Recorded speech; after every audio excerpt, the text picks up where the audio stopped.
Hey, what's up? Christy, One Love Fellowship for Followers of Christ. First of all, hi Loki. Happy, I don't know what it's called, Planetary Alignment Parade Day or something. Apparently today's a big celestial event that I was supposed to be aware of, and I probably was at one point, but it's been a week. It's been a couple of weeks. Okay, I've been dealing with a lot. Not necessarily in a bad way, mostly in a good way, actually. But yeah, so anyway, if anyone has been stalking my social media or my private communications and is concerned, I mean, it is what it is, but I'm okay. So just calm down. Please do your job. Please do it honestly, with integrity, to the best of your ability, and we won't have a problem. Okay? Cool. So, I want to read some excerpts from Living with a Wild God that really stick out to me that I kind of want to share with anyone who might need them, who might benefit from them. Trigger warning, the next chapter that I am going to read is titled Suicide and Guilt. So, if you are currently dealing, I know my child, God bless, is dealing with having lost a friend recently to that, and if that's still too new and too raw for you, then I don't want you to be harmed by this, okay? When you're in a better place and you think that it might be helpful to you, come back and listen, okay? Anyway, I'm going to start with an excerpt from the chapter called Anomalous Oscillations, because this is just really good information for anyone. I'm going to start on page 145. In the dim light of the Oregon winter, my youthful quest for the truth now looked like a remote and improbable adventure. I resolved to start all over again, humbly accepting as givens the data, the theories, the mathematical and physical rules that other, more knowledgeable people had come up with. If I began with electron orbitals, I could build up to atoms and molecules, then macromolecules, and someday, if I had enough time, beyond them to cells and organisms, and perhaps all the way to the biological underpinnings of the mind. I feel you. Already, the first year math course was offering me an example of cosmic vistas emerging out of humble, plodding beginnings. I had had no idea where things were going when the professor introduced us to the piano postulates. I don't know if I said that properly. I haven't had the luxury of a formal education. The axioms that govern numbers, or at least positive integers. It all seemed arbitrary and makeshift until, in a sudden moment of glory, the real line, all the possible sequential numbers rolled out like a golden roll to infinity. This was the great promise of science, that if you were patient enough and willing to balance one rock on top of another for as long as it took to build up some... I'm trying to hold pages, and I don't know why I'm trying to hold pages. I'm being silly. Some only have so many fingers and so many hands, right? Some height, you would eventually arrive at a place of great order and beauty. The problem with science, which I had somehow failed to anticipate, was that it involved working in laboratories. Yeah, that's one of the things that kind of turns me off too. Now, I was no klutz. Having been taught by my mother to cook and to sew, I could make a flaky pie crust from scratch and install a zipper in a skirt so that it lay perfectly flat. But I had never disassembled a machine or traced the flow of kinetics through an automobile engine. See, this is where we diverge, because I would much rather be working on automobiles and disassembling and reassembling machines than making pie crusts or sewing skirts. Although I do want to learn those skills as well. Like, I genuinely do. But as far as navigating or gravitating towards those on my own, no, I'll gravitate towards taking apart the phone and putting it back together just to see how it works, or learning how to work on an automobile. That's just me. Where were we? And in the course of my brief career as a scientist, laboratories were becoming intimidatingly capital intensive. Not just Bunsen burners and Rube Goldberg contraptions for the fractionation of liquids, but eventually spectrometers, centrifuges, and bulky instruments to measure the radioactivity in a conveyor belt of test tubes. Everything that was forbidding about science, the tyranny of numbers, the imperative to communicate only in measurements, took architectural form in the laboratory, where scientific aestheticism was reinforced by the total absence of decoration and usually also of windows. Yeah, see. It would be easy to do something wrong, like waste the chemical sample I had been given to identify, or screw up an expensive machine, or even to do something dangerous. That glass-blowing class that I replaced philosophy with earned me a near-failing grade. I was too paralyzed by my fear of compressed gases and acetylene torches to actually blow any glass. God bless. I would love to learn how to blow glass. I used to love to watch at Dollywood the glass blowers. So beautiful. But mostly, I just lacked the patience required for lab work. If someone had already determined the elements composing some organic compound, I saw no reason to repeat his or her work. Same. In physics lab, I easily persuaded my stolid, I have to look that up. I don't know exactly what it means, but I have a general idea from context clues. # context clues. My stolid male lab partner to do the actual experiments in exchange for my doing the calculations and graphing the results. Yes, that was my deal with Ashley Popham in honors biology freshman year with the fetal pig. I was like, you do all the cutting and I'll do all the bookwork. And we were fine until the last minute when she decided she didn't want to cut anymore. And it was up to me to cut the pig's heart in half. And I couldn't do it. I refused. And my teacher put the heart in one hand, held my other hand with the scalpel, forced me to cut the pig's heart in my own hand. And I ran out of the room crying, vomiting. Like, it was terrible. And then she failed me by half a point. Literally half a point. Come on, Mrs. Young, who was anything but young because you were also my mom's biology teacher when my mom went there. Come on. Anyway. Whew. Sorry, I had to get that off my chest. Yeah. In organic chemistry, I cheated on identifying compounds by going through the chemical supply room and sniffing everything until I found an olfactory match for my mystery substance. Lab work is highly skilled manual labor. I kind of cheated my way through band because I had a difficult time reading music for some reason. I don't know if it's the dyslexia, the dyscalculia. I'm not 100% sure. I can read music. I just don't read it very fast. And so it's easier for me to memorize the piece and play it by memory instead of attempting to, like, if you put a piece of music in front of me that I've never seen before, like, I'm not just going to magically play it like Beethoven or Mozart. You know what I mean? Like, it takes, there's like a language barrier. I have to process the music in my brain.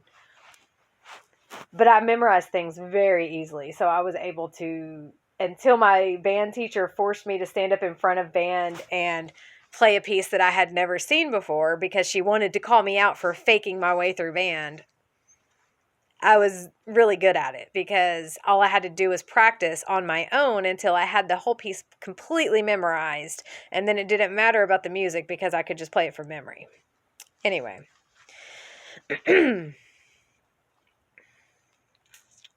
Lab work is highly skilled manual labor, and I had great respect for it, even taking some pride in my deft pipetting. I just didn't feel I had the time for it.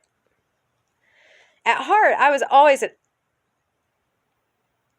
aesthete, going for the breathtaking patterns that can emerge from scattering fragments of data, a predilection that should probably have steered me straight into math. When I hit Galois theory in advanced algebra, I could feel my mind temporarily expanding to contain undulating matrices of numbers larger and more luminous than galaxies. It was because of math that I fell in love. This is where it gets good. Well, not only math. I knew Steve, who was already a senior when I met him, through his younger brother. We have so much in common. But everyone else on campus knew him too. He was said to be the most brilliant mathematician in the student body, charismatic and devilishly good-looking with green eyes and a perpetual half-smile, signaling innate superiority in every potential endeavor. And I still have a photo to prove it. Oddly enough for Reed, he was also an athlete and a contender for the state squash championship. On top of all that, he was cool, though we were not yet in the habit of measuring attractiveness by heat content. He was James Dean rolled up with Isaac Asimov, an aristocrat in jeans and a denim jacket, the owner of the fastest motorcycle on campus. In mythology, the confluence of such attributes generally signals the presence of a god or a demigod. And when Steve appeared one Sunday afternoon in the doorway of the empty classroom I had found to study in, far from the dormitory's den, I felt like one of the maidens of Thebes when the gorgeous Dionysus shows up in town. He announced that he was planning to ride a bicycle from Portland to San Francisco at the end of the semester. Would I like to go with him? Oh, yes, I would follow him. I would follow him anywhere. And I did on my borrowed French racing bike. I also had one of those, by the way. I was told it was racing the Tour de France. I'm not sure if that's true or not. I loved that bike. It was blue. Someone at my mom's job gave it to her, and she gave it to me. And it's one of the few things that she ever gave me that I genuinely loved. Although I appreciated the thought of anything, but whatever. Up the steepest hills on the Oregon coast, going well past the point of pain in my unconditioned calves and quads, sleeping chastely under the open sky, which often meant in the rain, and getting up to do it all over again, sometimes going 100 miles a day, until finally my knees gave out near Eureka, California, and we hitched a ride to the Bay Area with a kindly husband-wife truck driver team.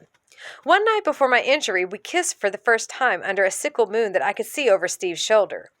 Rotate it one way and you had a bridge or a shelter. Turned it upside down and you had the horns of a bull.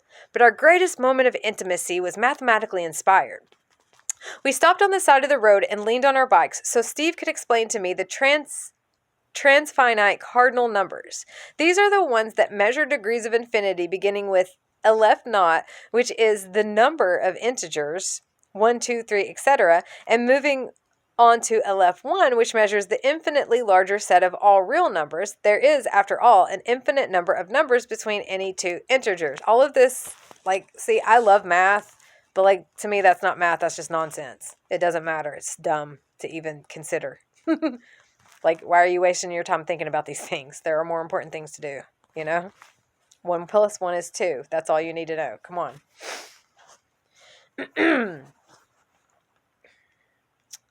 Where were we at? How many of these Alephs could there be? Could there be a class of super-meta numbers with which to count them? It was in contemplation of these mysteries that I accepted with some reluctance that I had fallen in love. Love was not on the list of things we ever talked about in the 2 years we were together. For me, the on and off solipsist, love did not entail any curiosity about Steve as a separate conscious being with his own history and internal tangles. See, I don't get that, because I'm always curious about who other people are. I just always see them for their soul's potential, so I always make them out to be greater than they truly are in my mind, which is frustrating.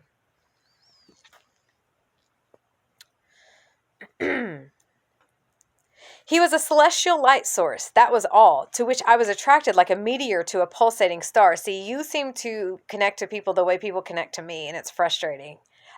Not judging you, obviously, but it's frustrating because that's how people see me, and I see other people for who they could be, who they could be if they actually made the effort to be that. It's very frustrating.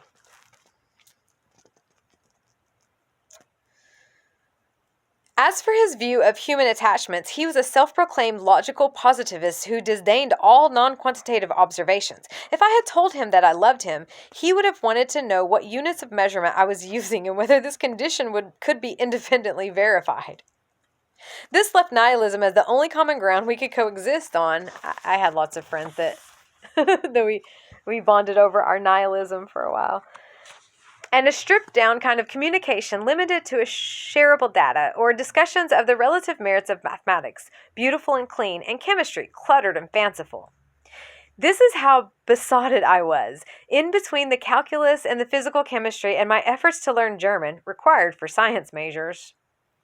No offense to German, but it's not the prettiest language. Although, honestly, personally, I think English is one of the least attractive sounding languages on the planet. Especially speaking it with an American accent. Anybody speaking English with literally any other accent, including an actual proper English accent, sounds so much better than the way we speak it. To me, to my ears. On my own, I wrote him a love poem, which of course I never sent. You, in the dictionary of delight. You, between youth and years, and yet what words approach without confining? You are this last instant, now, lost instant, you are. The breath before the fragrance, the song thought, the thought unsaid, the word unthought. And yet, you are. Bright safety and brink of chaos. That's so deep. I totally feel that. When Steve asked me to marry him and transfer to the University of Oregon, of course he did. He wanted to snuff out your light. He knew that you were a promising young woman who literally could hold the keys to something that he could never grasp. So, of course, he wanted to marry you and push you down a peg or two so that you could never be better than him, because that's what these useless males like to do. Where he was now a graduate student, I said yes, although it was months before either of us dared reveal this plan to our families. I introduced Steve to my parents during the Christmas break of my second year in college to startling effect. With hindsight, I can see that much of what happened was predictable. For example, that my mother would be charmed by Steve and the sweetly quizzical look he gave all new people that he met. The one that seemed to say, "This could be fun." I gloried in my mother's newfound respect for me. I might be of substandard appearance, especially now that I had abandoned lipstick and wore my hair in too thick braids, and sadly deficient in feminine social skills, but I had somehow managed to attract an unquestionably superior male, one as strong and handsome and smart as my father. Nor should it have been a surprise that my father responded to Steve with undisguised hostility and competitiveness. So disgusting. He had been sending me mixed messages ever since I got to college. If I mentioned that I had gone to a party and had a good time, he would warn me not to make a fool of myself. If I praised a professor, he would say that professors were all phonies incapable of landing more productive jobs. When he learned about the upcoming bike trip with Steve, he had forbidden me to go, leaving my mother to argue that in the modern world, young people did things like this and no one thought the worse of them. The age-old family factions were realigning themselves, putting my mother and me, for the first time ever, together on the same team. The trouble began with my father apparently inspired by the setting of the sun, challenging Steve to explain why the full moon always rises at exactly the same moment as sunset. Steve must have hesitated or fumbled the answer because my father, already a couple of screwdrivers on his way toward incoherence, was emboldened to launch a disquisition on the distribution of human intelligence, which he claimed varied exponentially from person to person, meaning I suppose that some people are very, very smart and others are as dumb as dirt. But that exponentially, there's quotes, set Steve off. What did my father mean by this? Steve wanted to know. Was he suggesting that intelligence did not follow a normal bell curve? Of course it doesn't. As do height or weight? That the relevant mathematical function involved in your intelligence can change throughout your life. It depends on what you're doing. It depends on what you do to yourself. It depends on what you put in your body. Also, there's different levels of intelligence in different areas. You can be really, really, really intelligent in one area and very inept in another. Like, come on.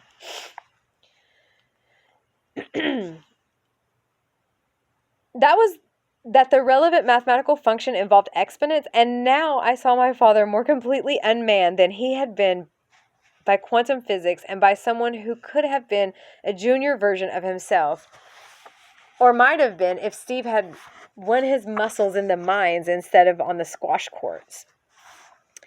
Then came the part that I had no way of foreseeing. After Steve left for his parents' home in Long Beach, my father sat me down to explain that Jews never married outside of their quote-unquote race. They just quote-unquote used non-Jewish women and moved on. Sound familiar? Jews? All along, my parents had had friends with surnames like Goldstein and Cohen and Dwork, and as did I, without any mention at any time of a propensity to violate Gentile women. I knew that Steve was Jewish, although of course also an atheist like me, and had even heard his mother refer to me as quote-unquote the shiksa, as if unaware that I had access to a translator. But in the hierarchy that I had absorbed over the years from my parents, or at least from my mother, Jews were at the top, better educated, more cultured, and of course, cosmopolitan, in quotes.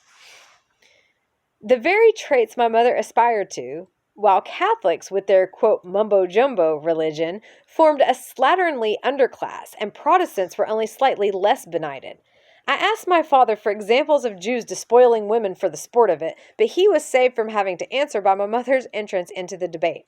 What was he saying? Did he know what he was saying? Couldn't he accept that his daughter had a boyfriend, as most girls eventually did? Alcohol played a part in the escalation of the fight. At least I can think of no other excuse for my father's behavior. Not that alcohol ever performs very well as an excuse. He bellowed that he never wanted to see that, quote, Jew boy in our home again, leading my mother to tell him to, quote, get the F-U-C-K out. And I didn't know which word to be more shocked by. I had never heard F-U-C-K from my mother before, and I'd never heard Jew boy at all. My father obliged, slamming the door after him, and no doubt heading for a dimly lit martini source where he could drink until closing time. 2020! This was the event that set my parents on the fast track to divorce. Within a year and a half, my father would marry his secretary, and my mother would establish the hazardous habit of picking up men in bars and bringing them back to the apartment she shared with my siblings. Neither of them ever qualified as a role model, but as far as I was concerned, my mother had won her almost 2-decade-long war with my father, who stood revealed as a stupid, drunken, bullying bigot. For the first time in my life, but by no means the last, I was ashamed of him. After I announced my upcoming wedding, to be performed with no fuss by a justice of the peace, I received a letter from my father's mother saying that it was too bad that I had to marry a Jew, but at my age, which was all of 19, it was probably the best I could do. What? At the time, I had no idea of anti-Semitism as a widespread condition, so this seemed like an ideological breakthrough. My own grandmother was the source of contagion. I pictured her as I had last seen her in Butte, sitting in her favorite chair as usual because she was too fat to do much moving around, lost in a reverie about the possibility of making some money by raising chickens in the backyard. Maybe she was secretly soothing herself with the thought that, squalid and limited as her own life turned out to be, she was at least superior to Jews. Though I could not imagine what they had done to incur her contempt. The Jews of Butte were mostly shopkeepers, butchers, and tailors, and not rich or overbearing at all. If you wanted someone to resent, it would be the mine owners, and they were Christian to a man. I didn't know it at the time, but when it came to my father and grandmother, the operative slur was white trash. I didn't marry Steve, though for reasons that had nothing to do with our ancestral religions. I may be forgetting a lot of details, but our vision of married life seems to have been notably sketchy all along. What would we do for money, since my father was unlikely to subsidize my shacking up with a person of dubious ethnicity? And where would we live? In the dank basement apartment that Steve shared with 3 other math grad students, all as pale as H.G. Wells' Morlocks and morbidly quiet? The one thing that Steve had worked out with some precision is that although still an undergraduate, I would have a place in the University of Oregon's brand new Institute for Molecular Biology, assisting in their cutting-edge work on T-even phages. Phages are viruses that prey on bacteria, and their impact on 20th century biology could be compared, hyperbolically perhaps, with the impact of animal domestication on Neolithic humans. Here, finally, was an organism far more elegant and minimal than, say, fruit flies or mice, consisting of just a strand or two of nucleic acid coated with the protein it codes for life. Life gets no simpler than this: a bit of genetic information and the means to make copies of it, assuming some vulnerable bacteria lie at hand to supply the machinery of protein synthesis. Life, in quotes, is of course a misnomer, since viruses lacking the ability to eat or respire are officially dead, which is in itself intriguing, showing as it does that the habit of predation can be taken up by clusters of molecules that are in no way alive. But in the University of Oregon laboratory, where I went to meet with my future scientific mentors, phage were just another substance, like the bottles of chemical reagents lining the shelves. They could be produced in bacterial cultures, and their nucleic acid, once extracted, could be fractionated, sequenced, and even attached to foreign genes for the experimental fun of it. Each one of these operations would require racks of sterile glassware, stacks of petri dishes maintained at constant temperature, dozens of carefully labeled test tubes, and elaborate exercises in electrophoresis. As the time for our wedding approached, I began to see that I would not only be giving up the congenial bohemian enclave that was Reed, this was her college, but I would be descending to the status of lab technician. Exactly, that's what they want. They want us to descend because they refuse to elevate. It was my grandmother, the anti-Semitic one, who provided the deal breaker, and I offer her my posthumous thanks for it now. She sent me, as a wedding present, the only one I was to receive, an electric frying pan. I could actually use one of those. The implication was that Steve and I would not be able to afford a proper stove and would be reduced to cooking on a kitchen or even a bathroom counter. The prior implication was even worse, that I would be doing any cooking at all. So here was the death threat posed by human reproduction or even marriage as a preliminary to it. I would be forced into domestic service. Or at least a desperate, poverty-stricken variety of it. I sent the frying pan back to my grandmother and told Steve tearfully that I didn't want to get married or move to Eugene or even continue to see him on weekends. He took this fairly stoically, for which I count myself lucky because he later received, listen to this, a 23-year prison sentence for the attempted murder of the woman he eventually married, who had, according to the local Eugene newspaper, made the mistake of asking for a divorce. Re-immersed in my studies at Reed, I plotted my escape from chemistry into physics. One reason was that chemistry was becoming less satisfying, more baroque, and convoluted with every passing year. I'd been through the inorganic, organic, the physical chemistry courses, and was facing the dense forest of natural products, when I decided I had to try to get to the bottom of things, to the hidden level where matter was interchangeable with energy, and energy could, if so inclined, resolve itself into particles. In what I can now only describe as a fit of machismo, I bypassed the first year of physics, went straight to the second, and was then catapulted with unholy haste into the occult world of electricity and magnetism. Followed by the austere beauty of classical mechanics, part of the allure was that the further you advanced in physics, the less likely you were to find yourself imprisoned in a lab, even for a few hours a week. Then there was the fact that I was the only girl in my physics classes. I was the only girl in my advanced math classes. And I reasoned that the farther I got from others of my gender, the less likely I was to end up like my mother. I'm going to stop this chapter excerpt right there because that was the main part that I felt was very important for someone to hear. And now I'm going to read. Actually, I'm going to go ahead and make this 2 different videos because it's already almost a half an hour. So I'll come back and read Suicide and Guilt for anyone who can handle that topic right now. And then anyone who can't, I'll put the disclaimer on this that chapter is not on this one. So anyway. I'll give you your proper goodbye on the next one. Let's just say peace out for now because I'm coming right back.